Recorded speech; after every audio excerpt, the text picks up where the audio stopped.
Channel 5 Network, this is MorningLine with Nick Barris.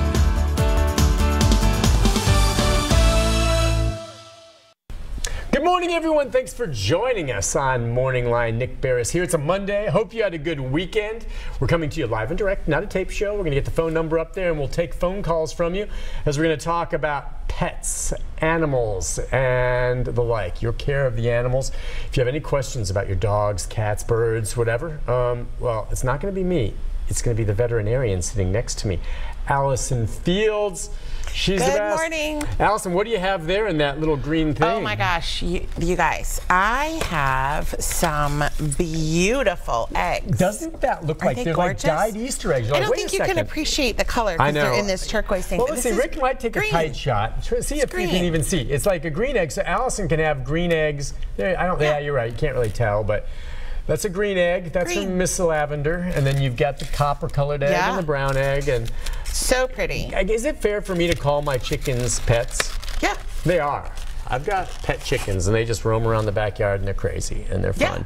So I hope you enjoy those. I will enjoy those. More eggs than I know. So it's good to have you on. You know, the weather has been crazy, but it's going to be warming up. Of course, we're moving that direction right now. And anything interesting at the vet clinic you've seen of late that you want to mention to folks? We'll take phone calls. Well, as we always talk about in January and February, we have those flea outbreaks that nobody believes in January and February. So we've seen those.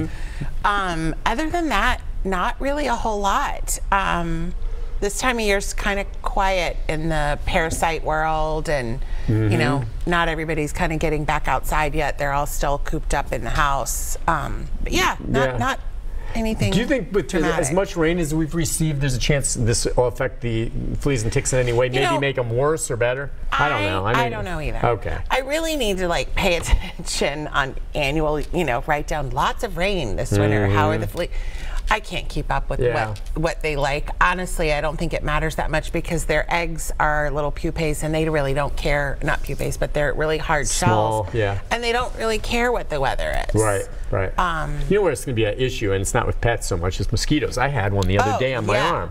Mosquitoes are out already, and this water is going to create lots of pooling water in tire wells and other things. I killed one in January. So yeah, if you guys have any standing water in your yard, you need to get rid of it. Whether that's, I don't know, pour a cap full of bleach into standing water, and that'll kill mosquito larvae. Yeah, there's tablets you can buy too that you toss in there, things like this. But that's where your heartworms are transmitted by mosquitoes. So that's the big concern with those. Mosquitoes, where do they zap a dog usually? I mean, if they land on the fur, they burrow in, and okay, I guess it makes sense. I mean the most common place would be a non-haired area, which is typically ears are a little less haired, noses don't have as much fur, underbelly. Sure. But yeah, they can get them anywhere. Okay, all right. Well, I had mentioned to you about Rocky had suffered an injury and had turned out not to have any structural damage, but some soft tissue, but pinched nerve in the back. Yeah. And for a while, his hind legs, literally when it first happened, weren't working. I mean, he was a paraplegic. It's incredible. I mean, as I think you told me, and our vet said, is you never know for sure. All it required was rest and care, and take it easy and rest. And for a while there, he was dragging and wasn't walking, and we were trying to help and exercise. And I guess those nerves just regenerate very, very slowly. Is it just fractions of millimeters of inches? They said that nerves did not regenerate at all for years. When I was young, once the nerve's done, it's done. They have since learned that nerves can regenerate, but it is really slow. The other thing is that more than likely he had some compression on it. It wasn't like it was transected, and so it just had to kind of get back in the swing of things. Oh, that's probably, and the compression maybe from swelling. Or they did have him on anti-inflammatories and some pain, but it's been a couple of months. Yeah. And now he kind of walks like a drunken sailor, but he's up walking, and he gets better every day. And it really was a matter of faith. I have a friend of mine who had a dog that had the same issue, and a veterinarian he went to, one that he no longer does, said, well, you can keep him like this, you can put him down. And he's like, what? And then he went back to his other vet who said, no, give it some time. Yeah. And just like mine, I mean, Doug the pug, another Doug the pug, is walking again. Well, and it also depends. Well, and it also depends if there are stages of neurologic damage. Sure. That, if you still have deep pain and your vet can look at that and be like, yes, time can help this or might be able to help this. There are cases that the only way to correct it is surgical. And you go in and have, like people have, you know, disc surgery, same thing. So it's not always just time. So you definitely need to see your vet when things like that happen. Yeah, no, we went and I have all these x-rays and how that, well, anyway, I just thought I'd mention that if you ever have a dog that suffers some type of injury, you take it to the vet, and if it's hopefully no structural damage like broken bones or things like this, you know, the nerves can that's odd. So same thing with humans maybe. Did they not understand that nerves, wouldn't they see after a while that the nerves regenerate? Or, I mean, that somehow, you're right, there's probably compression that's improved, but the vet also said, yeah, there's a pinched nerve there and it's damaged, at some point in time we thought leeches were the best way to treat bubonic plague.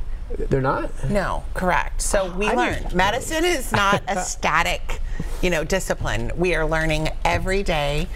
You know, 30 years ago, 40 years ago, they thought that once you had a nerve that was transected or not transected, but had a problem, it couldn't regenerate. They can. It's just and by really long time, it's usually like years. Okay. I gotcha. And lots of them. It's interesting you mentioned bubonic plague. That people forget that was carried by fleas, right? Yeah.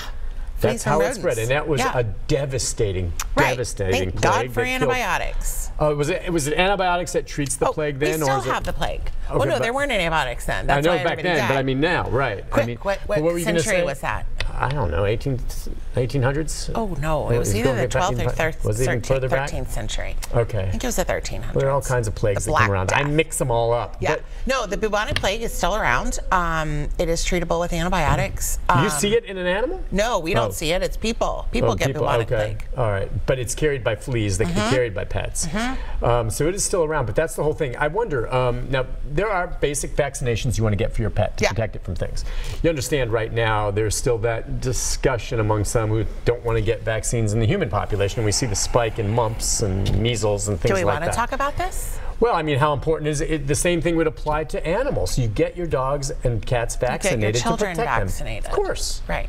Of course. I mean, children and adults are dying of measles. I know. Measles was pretty much eradicated 20 years ago in this country, and now it's back with the vengeance. Because there's some people that think it causes autism, which it does not. It's absurd. You're wrong. Thank you, Jen. You know the doctor that came out with that whole crackpot. He got his license taken away because it was based on nothing. But all these people still believe it. So yeah, same thing for animals. Most veterinarians have gotten really good about trying to vaccinate appropriately for diseases that your dog may or may not come into contact with. You know, there's a lot of vaccines out there that I don't give on a daily basis because my pets are not at risk. Not a lot, several. But there's also, you know, 3-year rabies vaccines. Now, you can't go in with a puppy and get a 3-year rabies vaccine because by law in the state of Tennessee, you're supposed to have a 1 year as a puppy, and then I think you're supposed to have a 1 year at your 1 year, and then after that you can have 3 years because they want to make sure you're covered. And then there are some distemper parvo vaccines that are labeled for 3 years. Again, you can't give them to puppies, and you gotta ideally get one at 1 year. That's a 1 year, and then after that you can move on. But veterinarians are really trying to not over-vaccinate. But the other thing is that when I started practicing 20 years ago, I probably saw 20 or more cases of parvo in Nashville, not in the country, in Nashville, a year. And that's just taking a guess. I don't think I've seen one in 2 years. That's great. It's great. Yeah, we have we haven't eliminated it because another doctor in my practice has seen one, but to go from 20 to 0 in 20 years, that's amazing.